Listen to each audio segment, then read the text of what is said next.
नमस्कार मित्रों, अष्टांग योग के अंतर्गत यम और नियम पर चर्चा के बाद अब नंबर आता है प्राणायाम का।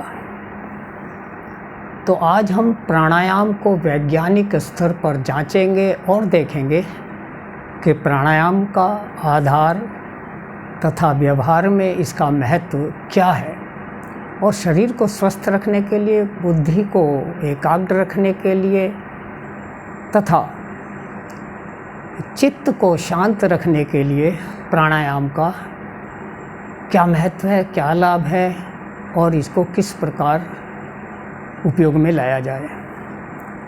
वास्तव में प्राणायाम गायत्री मंत्र पर आधारित एक पवित्र और वैज्ञानिक क्रिया है, क्योंकि गायत्री मंत्र में आता है कि ओम भू, अर्थात हे भगवान आप मेरे प्राणों का आधार हैं। और साधारण भाषा में अगर देखा जाए तो प्राण बसे हैं सांसों में, इसलिए सांसों को देखना भगवान को देखने के बराबर है। और सांसों को देखने से बहुत से लाभ होते हैं जिनसे वंचित होकर एक आदमी ना खुश रह सकता है, ना स्वस्थ रह सकता है, ना मन को शांति मिलती है। भगवान ने हमको सभी अंग जोड़ों में दिए हैं, 2 आँख, 2 कान, 2 नासिका, 2 हाथ, 2 पैर।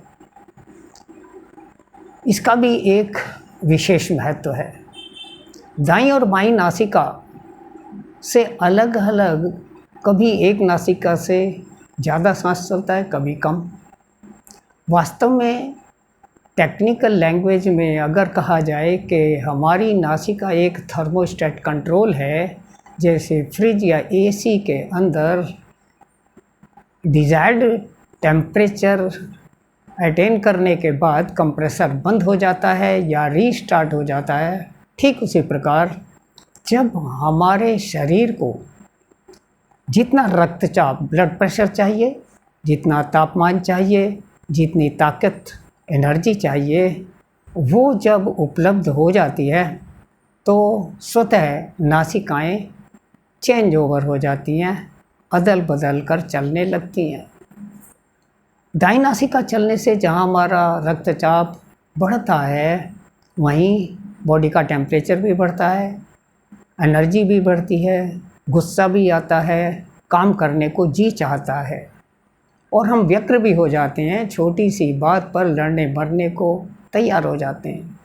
दूसरी तरफ जब बाईं नासिका अधिक खुली चलती है तो रक्तचाप नीचे की ओर आता है, हम डिप्रेशन में जाते हैं, ठंड लगती है, उदास हो जाते हैं, कोई हमको कुछ भी कह दे तो हम भावुक हो जाते हैं।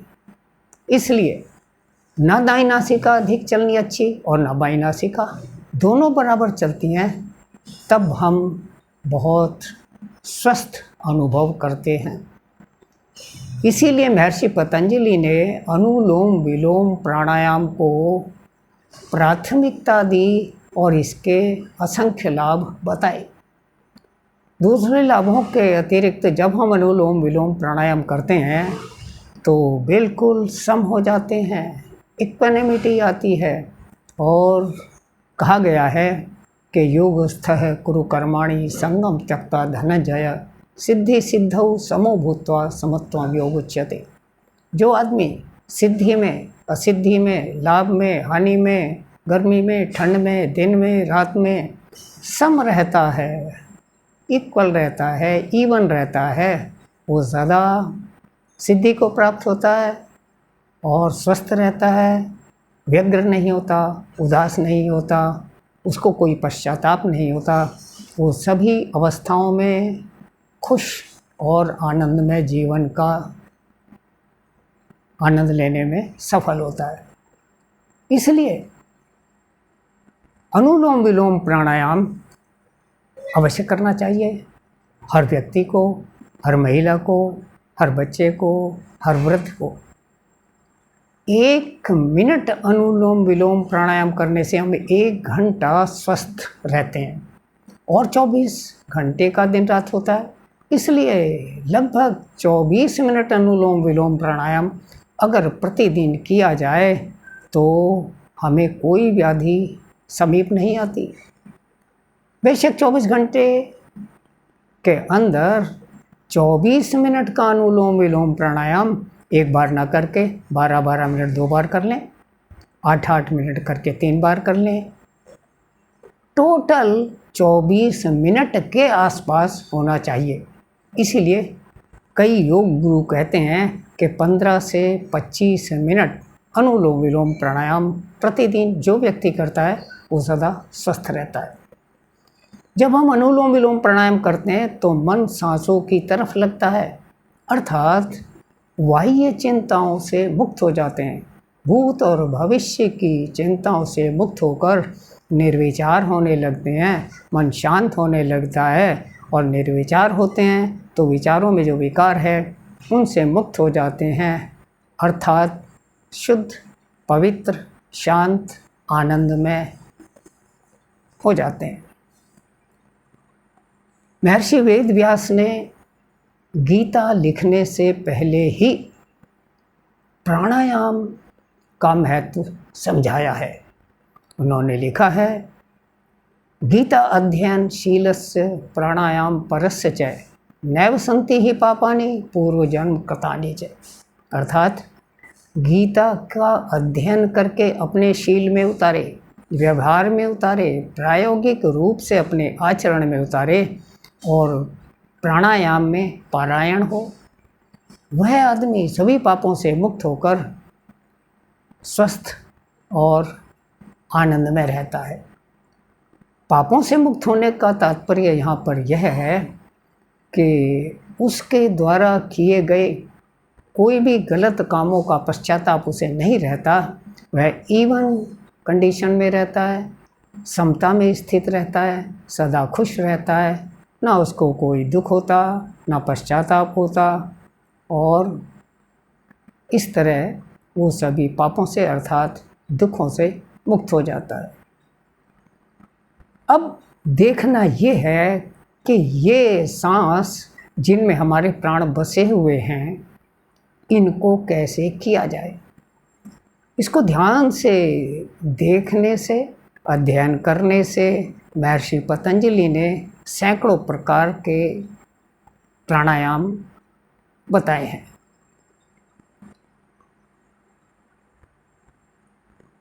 योगीराज कृष्ण ने भी अर्जुन को समझाते हुए युद्ध के मैदान में प्राणायाम की महत्ता का वर्णन किया है।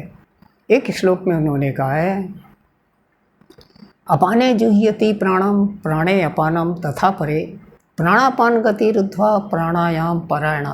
अर्थात सांसों का अंदर लेना, सांसों का बाहर छोड़ना, सांसों की गति को अवरुद्ध करके रोकना अर्थात कुंभक लगाना और उसको देखना, इस तरह आदमी प्राणायाम में पारायण हो जाता है। अंदर आती हुई सांस को हम पूरक कहते हैं, बाहर जाती हुई सांस को रेचक कहते हैं, बाहर छोड़कर सांस को बाह्य कुंभक और अंदर भरकर सांस रोकने को आभ्यंतर कुंभक कहते हैं। नाड़ी शोधन प्राणायाम सभी नाड़ियों को शुद्ध कर देता है, वह इसी श्लोक पर आधारित है। एक मात्रा में अगर सांस अंदर लें, 4 मात्रा में अंदर रोकें और 2 मात्रा में बाहर छोड़ते हुए 2 मात्रा में बाहर रोकें तो 1 4 2 2। कोई भी श्लोक, मंत्र, दोहा या गिनती गिनकर 1 मात्रा में सांस अंदर लिया, पूरक किया, फिर आभ्यंतर कुंभक किया, 4 मात्रा में उसी श्लोक या दोहे को पढ़ करके अंदर रोका और फिर 2 बार पढ़ते हुए बाहर फेंका और 2 बार ही पढ़ते हुए बाहर रोका। मन ही मन अगर हम इसको करते हैं तो ये रेशो बिल्कुल सही हो जाती है और हमारी सभी नस नाड़ियाँ शुद्ध होकर हम उत्तरोत्तर स्वास्थ्य लाभ करते हैं। सांस की गति को देखना अपने आप में एक बहुत ही वैज्ञानिक क्रिया है। जब हम सांसों को बहुत ध्यान से देखते हैं, सांस का आना, सांस का रुकना, सांस का बाहर जाना, सांस का पलटना, तब धीरे धीरे मन सांसों पर टिकने लगता है, जिसको कहते हैं एकाग्रता। जो व्यक्ति मन टिकाकर काम करता है, वह एकाग्र चित्त होकर काम करता है, उसका रिजल्ट परिणाम बहुत बढ़िया होता है। लेकिन जो व्यक्ति काम यहाँ कर रहा है, सोच बाहर की रहा है, वो एकाग्र चित्त होकर काम नहीं करता, उसका परिणाम कभी भी अच्छा नहीं होता। उसको लोग एब्सेंट माइंड कहते हैं।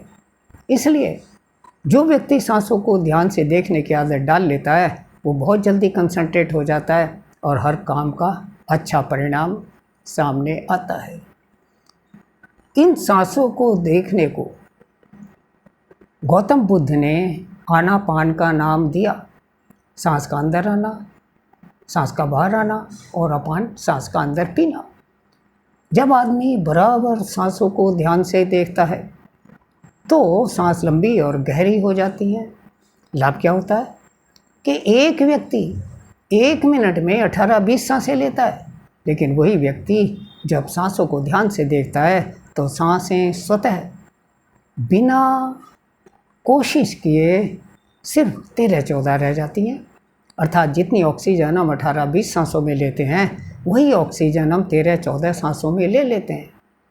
एक व्यक्ति 1 मिनट में लगभग 350 घन मिलीलीटर ऑक्सीजन इनहेल करता है, लेकिन वही व्यक्ति जब सांसों को ध्यान से देखता है तो ऑक्सीजन की मात्रा दुगुनी से 3 गुनी तक हो जाती है, अर्थात 700 से 1000 घन मिलीलीटर तक। इतनी ऑक्सीजन लेने पर हमारा मस्तिष्क, हमारी कोशिकाएं, हमारा हृदय और हमारे फेफड़ों की क्षमता बहुत बढ़ जाती है। जितनी लंबी और गहरी सांस लेते हैं, उतनी कम सांस लेते हैं। और कई लोग ये भी कहते हैं कि हर आदमी की सांसें गिनती की हैं, तो शायद एक सांस भी कोई फालतू नहीं ले सकता। करोड़ों लाखों रुपए खर्च करने के बाद भी तो अपनी आयु को बढ़ाने का एकमात्र तरीका यही है कि लंबी और गहरी सांसें ली जाएं। अगर हमको 20-30 लाख करोड़ अरब सांसें मिली हैं तो उनको बचा कर रखें और 1 मिनट में 18-20 के बजाय 13-14 सांसें लें, तो हर मिनट सांसों को बचाते जाएंगे तो हमारी लाइफ लंबी हो जाएगी। शायद यही कारण है कि कुत्ता बिल्ली 15-20 साल में मर जाते हैं, जबकि मनुष्य 70 से 100 साल तक जीवित रहता है, क्योंकि मनुष्य उनके मुकाबले धीरे और गहरी सांस लेता है। तो जो लोग दीर्घजीवी होना चाहते हैं, शतायु होना चाहते हैं, उनको तो बहुत आवश्यक है कि प्रतिदिन प्राणायाम करें, आनापान करें। आनापान करने के वैसे तो बहुत लाभ हैं, लेकिन जिन लोगों का पेट ठीक नहीं रहता, जिन लोगों की कमर में दर्द रहता है, वो अगर खाना खाने के बाद तीनों समय, नाश्ते के बाद, दोपहर के लंच के बाद, शाम को डिनर के बाद वज्रासन में बैठकर अगर 10 मिनट आनापान करते हैं तो गजब का लाभ होता है। इसको हम दोबारा चर्चा नहीं करेंगे, क्योंकि पहले कई बार इस पर बात की जा चुकी है। हमने बात की कि दाईं नासिका से सांस लेने से हमको ऊष्मा मिलती है, गर्मी मिलती है। इसका मतलब यह हुआ कि जब सर्दियों में नहाएं तब बाईं नासिका में एक छोटी सी रुई की गोली बनाकर रख लें और दाईं नासिका को खुला करके तब नहाएं तो कभी भी सर्दी नहीं लगेगी।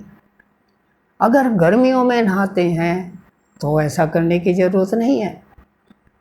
वहीं पर जब हम खाना खाते हैं तो हमको ज़्यादा एनर्जी की ज़रूरत होती है, इसलिए खाना खाने से पहले दाईं नासिका को चला लें।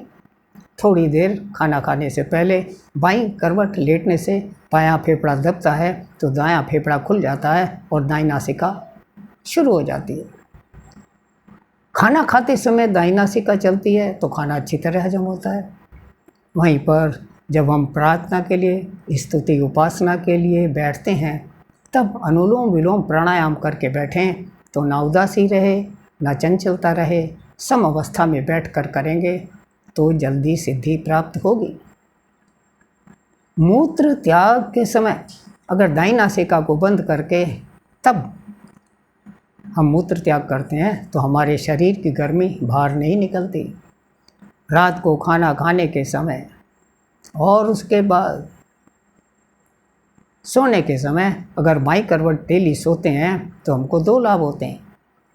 बाईं करवट सोने से बायां फेफड़ा दबेगा, दायां फेफड़ा खुलेगा तो ज़्यादा एनर्जी मिलेगी, कभी भी कोष्ठबद्धता नहीं होगी, अपचन नहीं होगा, सुबह पेट साफ होगा, खाना हजम होगा।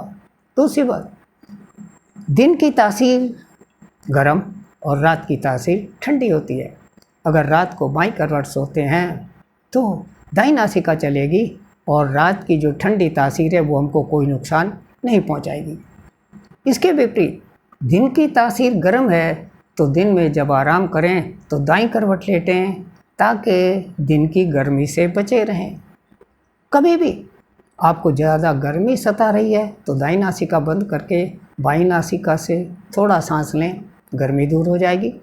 अगर आपको ठंड सता रही है तो बाईं नासिका बंद करके दाईं नासिका से सांस लें, आपकी ठंड दूर हो जाएगी। इस प्रकार प्राणायाम का लाभ लेना चाहिए। प्राणापान गतिरुद्ध्वा प्राणायाम परायणा, सांसों को बाहर रोककर अगर अग्निसार क्रिया की जाए तो हमारे उदरस्थ सभी अंगों का अच्छी तरह से योगाभ्यास हो जाता है, कोई प्रॉब्लम पास नहीं आती। इसके अतिरिक्त सांस अंदर लेकर थोड़ी देर सांस रोकी जाए खाली पेट तो शरीर सौष्ठव अच्छा रहता है, पर्सनैलिटी इम्प्रूव होती है, फेफड़ों की एफिशिएंसी बढ़ती है, अस्थमा से छुटकारा मिलता है। व्यक्ति का स्वास्थ्य उसकी मुट्ठी में होता है। बस योग को अपनाइए और स्वस्थ रहिए, कोई परेशानी नहीं है। योग एक ऐसी कला है जो हमको जीना, मरना, स्वस्थ रहना, खुश रहना, भगवान की प्राप्ति तक का रास्ता सिखाती है। केवल इसके 8 अंगों को ध्यान से देखकर, सीखकर आचरण में लाने की आवश्यक है।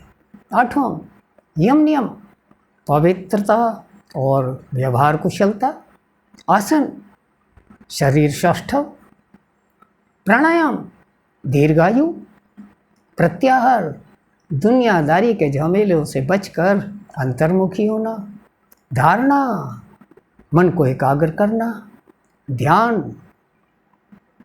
एकाग्रता के साथ साथ मन को, चित्त को पवित्र बनाकर भगवान के सानिध्य में बैठकर समाधि युक्त होकर भगवान की प्राप्ति का रास्ता बिल्कुल खुल जाता है। बहुत गजब की चीज़, बहुत पवित्र चीज़, बहुत आवश्यक चीज़ ये अष्टांग योग है। बस आवश्यकता है इसको अपनाने की, सीखने की, करने की। जो व्यक्ति योग युक्त होता है वही रोग मुक्त होता है और जो व्यक्ति योग से दूर रहता है वो सदा परेशान रहता है। इसलिए आइए योग को अपनाएं, प्राणायाम करें, आज से ही शुरू करें, योग विज्ञान को समझें और आचरण में लाएं। धन्यवाद, नमस्कार।